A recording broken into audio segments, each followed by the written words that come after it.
नमस्कार, मी Neha. Deshonnati news bulletin मध्ये आपलं स्वागत आहे. जाणून घ्या आजच्या ठळक घडामोडी. मुंबई घाटकोपर येथे घडलेल्या होर्डिंग अपघातानंतर नांदेड महानगरपालिका सतर्क. शहरातील इमारतीवर लावण्यात आलेल्या होर्डिंगचे सर्वेक्षण करण्याचे आदेश आयुक्तांनी झोन अधिकाऱ्यांना दिले आहेत.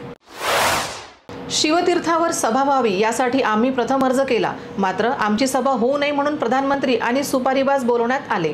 खासदार संजय राऊत यांनी शिवसेना एकनाथ शिंदे गटावर घणाघाती टीका. घाटकोपर दुर्घटनेसंदर्भात राष्ट्रवादी काँग्रेस प्रदेशाध्यक्ष जयंत पाटील यांनी घेतली उद्धव ठाकरेंची बाजू. ते होर्डिंग बेकायदेशीर होतं, ठाकरेंच्या हातात महानगरपालिका नाही असे पाटील म्हणाले.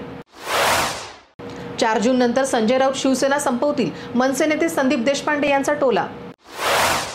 अवकाळी पावसामुळे गोंदिया जिल्ह्याच्या तापमानात घट, नागरिकांनी काळजी घेण्याचे प्रशासनाचे आवाहन. अहमदनगर जिल्ह्यातील राहुरी येथे मुळा डावा कालव्यातून शेतीच्या आवर्तनासाठी पाणी सोडण्याच्या मागणीसाठी शेतकरी संघटना तसेच शेतकरी आक्रमक. शेतकऱ्यांचे रास्ता रोको आंदोलन. जळगाव जिल्ह्यातील चोपडा तालुक्यात खरीप पूर्व मशागतींना वेग, शेतीच्या मशागतीत शेतकरी मग्न. सांगलीत अश्लील चाळे चालणाऱ्या कॅफेची तोडफोड, शिवप्रतिष्ठान युवा हिंदुस्थानच्या नागरिकांनी तोडून टाकलं कॅफे. नवी मुंबईतील तळोजा परिसरात बनावट नोटांना छापखाना चालवणाऱ्या तरुणाला तळोजा पोलिसांनी ठोकल्या बेड्या. आज लाखो शिवसैनिक मुख्यमंत्री एकनाथ शिंदे यांच्या पाठीशी, शिवसेना शिंदे गटाचे प्रवक्ते राजू वाघमारे यांचे वक्तव्य.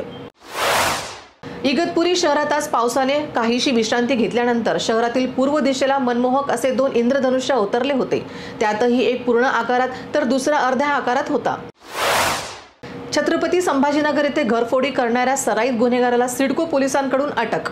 आरोपींकडून लाखोचा मुद्देमाल जप्त, विद्यार्थ्यांच्या रूममधूनही करायचा चोरी. कल्याणमध्ये भंगार चोरले म्हणून तरुणाला सुरक्षा रक्षकांकडून बेदम मारहाण, मारहाणीत तरुणाचा मृत्यू. छत्रपती संभाजीनगर जिल्हा सामान्य रुग्णालयामधून महिला डॉक्टरचा आयफोन चोरीस, सिडको पोलीस ठाण्यात गुन्हा दाखल. निवडणुकीच्या पार्श्वभूमीवर नाशिक जिल्ह्यातील येवल्यात आज कर्नाटक पोलिसांच्या रूट मार्च करण्यात आला. प्रकृती खालावल्याने मनोज जरांगे पाटील आपला दौरा अर्धवट सोडून छत्रपती संभाजीनगरच्या गॅलेक्सी रुग्णालयात दाखल. डॉक्टरांनी जरांगे पाटील यांच्यावर उपचार सुरू केले असून ऊन वाढत असल्यामुळे त्यांना अशक्तपणा जाणवत होता. माजी केंद्रीय मंत्री प्रफुल्ल पटेल यांनी छत्रपती शिवाजी महाराजांचा जीरोटोप नरेंद्र मोदींना घातल्याने समस्त महाराष्ट्रात शिवप्रेमीमध्ये प्रचंड संतापाची लाट उसळली आहे. 40 गावातील तहसील कार्यालयासमोर शिवप्रेमी संघटनेच्या वतीने प्रफुल्ल पटेल यांच्या प्रतिकात्मक प्रतिमेला जोडो मारो आंदोलन करून निषेध करण्यात आला. जळगाव जिल्ह्याच्या चोपडा कृषी उत्पन्न बाजार समितीत मक्याच्या आवकासह हरभऱ्याची आवक वाढली. नांदेड जिल्ह्याच्या मुदखेड तालुक्यातील माठखोडा ग्रामपंचायत समोर शेतीच्या बाजूला KTIL कंपनीने नॅशनल हायवेच्या कामासाठी क्रेशर उभारले. क्रेशरच्या धुळीमुळे शेतकऱ्यांच्या शेतीचे नुकसान, शेतकरी बसला उपोषणाला. याचबरोबर हे बातमीपत्र संपलं. पुन्हा भेटूया नवीन घडामोडींसोबत. नमस्कार.